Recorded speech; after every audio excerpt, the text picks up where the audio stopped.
Well, Kelly, today was the second day that the jury heard at length from the lead Baltimore County detective on this case. He's the one who conducted the initial interrogation of Dante Harris after he was arrested. Today, prosecution and defense questioning him about that, as well as Officer Amy Caprio's body camera footage. The jury seeing that emotional video again today. May 21st, 2018.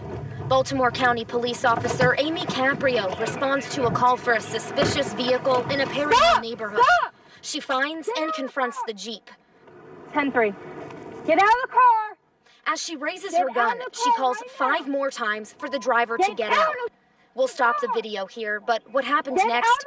The Jeep runs her over, taking off as she gets off one gunshot. The driver's later arrested and identified as 16-year-old Dante Harris. In his 5th day on trial, prosecutors are trying to show he was involved in the 3 burglaries on that day in May to prove guilt in first-degree felony murder, as well as 4 other burglary and theft charges. That police car made a U-turn. Like to follow you? Yes. Okay. During this interrogation video played in court, Harris admits to being in the Jeep while the home burglaries were happening. Harris's defense says just his presence shouldn't implicate him. They clearly indicate that they didn't have any evidence that he was in these houses, that he was burglarizing these buildings.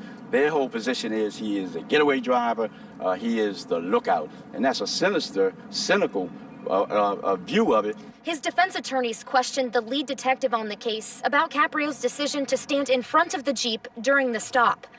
The lead detective says Caprio stepped from behind her police cruiser to in front of the Jeep as it appeared the driver was complying with commands to get out, but that didn't happen.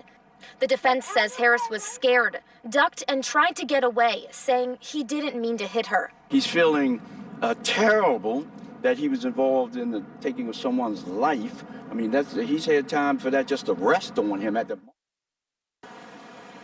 Closing arguments are tomorrow, and then the defense expects the jury to get the case by lunchtime. Now, coming up at 6, we'll have a deeper look at that interrogation video newly released this afternoon. Live at Baltimore County Circuit Court, Abby Isaacs, WMAR 2 News.